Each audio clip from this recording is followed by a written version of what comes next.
सेवा भक्ति पूर्वक कर लेना रे, साधु सेवा भक्ति पूर्वक कर लेना रे, जग के सारे जंजालों से तर लेना रे, जग के सारे जंजालों से तर लेना रे, साधु सेवा भक्ति पूर्वक कर लेना रे।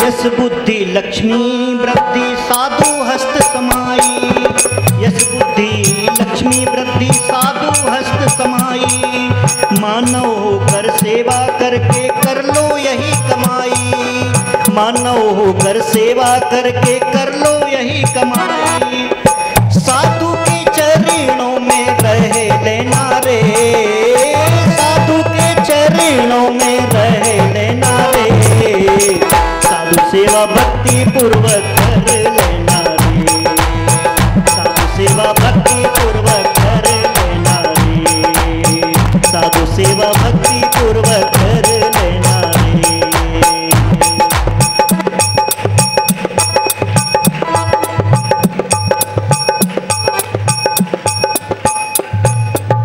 साधु सेवा का अवसर अमूल्य अवसर कहलाता है। संसार में सभी अवसर कई बार मिल सकते हैं, हमें कई जन्मों में कई बार धन संपत्ति वैभव सुख उपभोग के अवसर मिले होंगे, परंतु साधु की सेवा का अवसर जो तन मन धन भावों को समर्पित करके हासिल किया जाता है, उसकी उस अवसर की तुलना इस संसार में और कुछ नहीं है। जितने विश्वास के साथ साधु की सेवा की जाती है, उतना ही फल उस सेवा का प्राप्त होता है। जितना समर्पण साधु के प्रति किया जाता है, उतनी ही कृपा साधु की प्राप्त होती है। यह देशभूषण कुलभूषण मुनियों का चरित्र जो उत्तम भावों से सुनते हैं सुनाते हैं, वे शीघ्र ही पापों का त्याग कर देते हैं, पापों से मुक्त हो जाते हैं।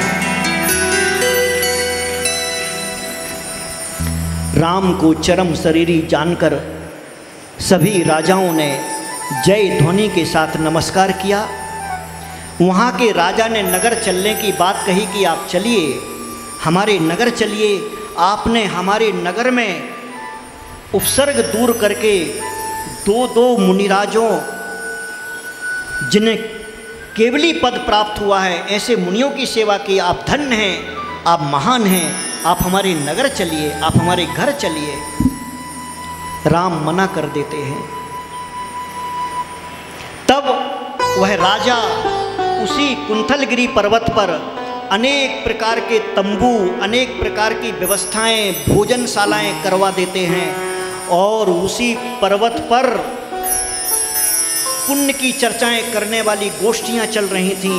कहीं जिनेंद्र भगवान का अभिषेक हो रहा था, और राम ने उस कुंतलगिरी के पर्वत पर अनेक प्रकार के जिनालय बनाए और पंचवर्ण की अनेक रत्नों की मूर्तियां स्थापित की।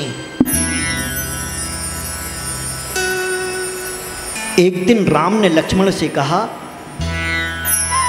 अब आगे क्या करना है? जो कर्म इस लोक में किया जाता है उसका उपभोग परलोक में होता है, और पूर्व भव में किए हुए पुण्य कर्मों का फल इस भव में प्राप्त होता है। हे लक्ष्मण, तीव्र वेग से बहने वाली नदियाँ, आयु के दिन और यौवन का अंश जो चला गया वह चला गया, फिर लौट करके वापस नहीं आता है।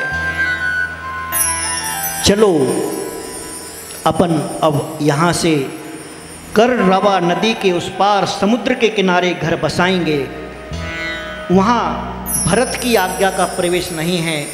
हम अब भरत की आज्ञा से दूर चले जाएंगे, भरत की सीमा से दूर चले जाएंगे। लक्ष्मण ऐसा ही हो, जो आज्ञा भाई, चलो।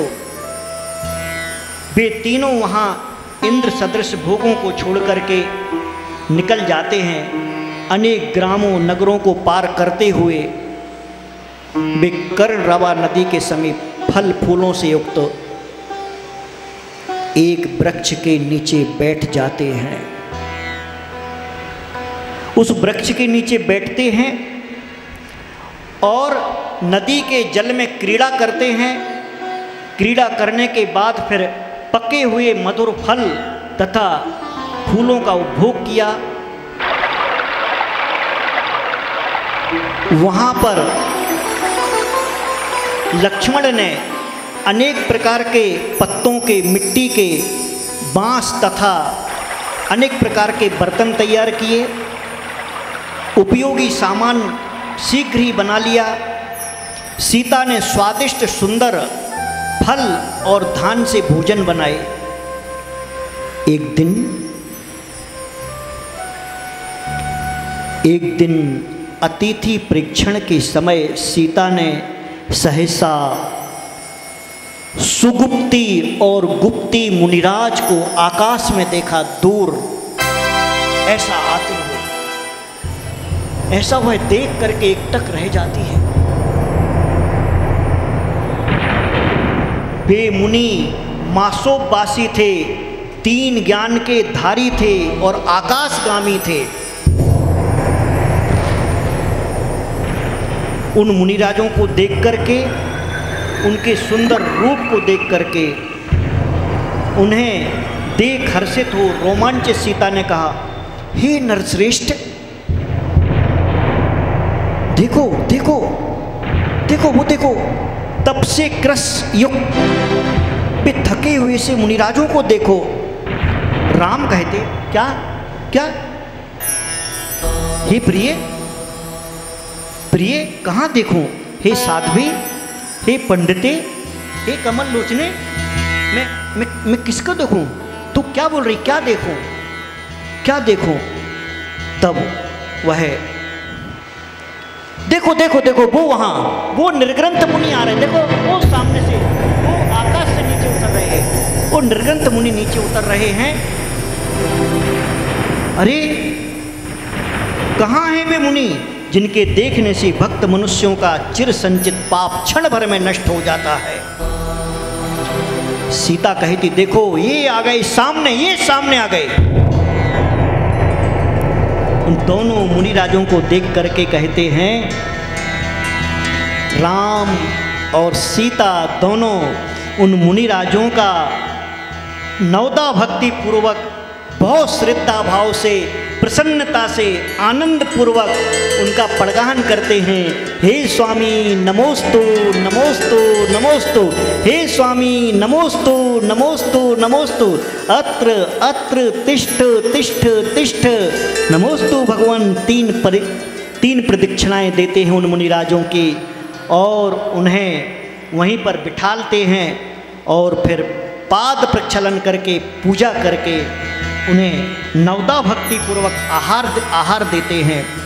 वह आहार वन में उत्पन्न हुई गाय और भैंसों के घी से, भिलामा, मावा, दूध, खजूर, आम, नारियल आदि से और अनेक प्रकार के फलों से, अनेक प्रकार के खाद्य पदार्थों से उन मासोपवासी मुनिराजों की सीता ने पारणा कराई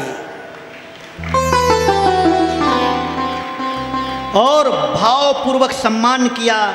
मुनियों को वे बैठे ही थे कि वहीं पर पंचाश्चर्य होने लगे। देव दुंदुभी वाद्य बजने लगा आकाश में, सुगंधित वायु बहने लगी, धन धन जय जय, धन धन जय जय, धन धन जय जय शब्द होने लगे। पंच वर्णों के पुष्पों की वर्षा होने लगी और सभी प्रकार के रत्नों की वर्षा होने लगी।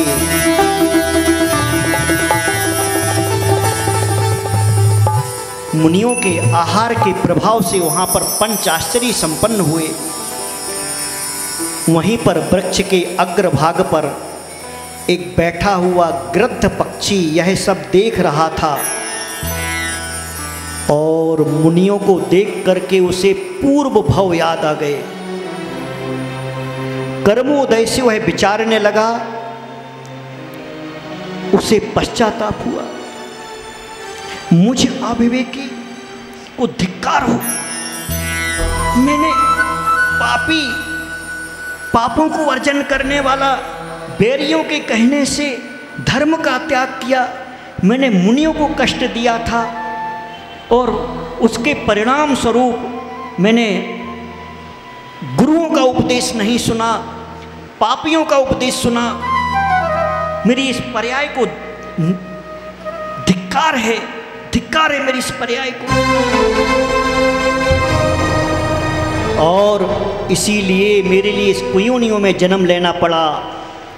अब सुख देने वाले इन मुनियों की शरण लेता हूँ। फिर वह पंछी गृध्र पक्षी उस पेड़ से नीचे फड़फड़ाता हुआ, पंख फड़फड़ाता हुआ नीचे आकर के मुनियों के चरणों के पास आ गया। वह हर्षित अश्रुपूर्ण नीचे आता है। सीता ने डर करके एकदम अचानक उस पक्षी को रोकना चाहा, फिर भी वह पक्षी नहीं रुका और पास में आ गया और मुनियों का जिन पात्रों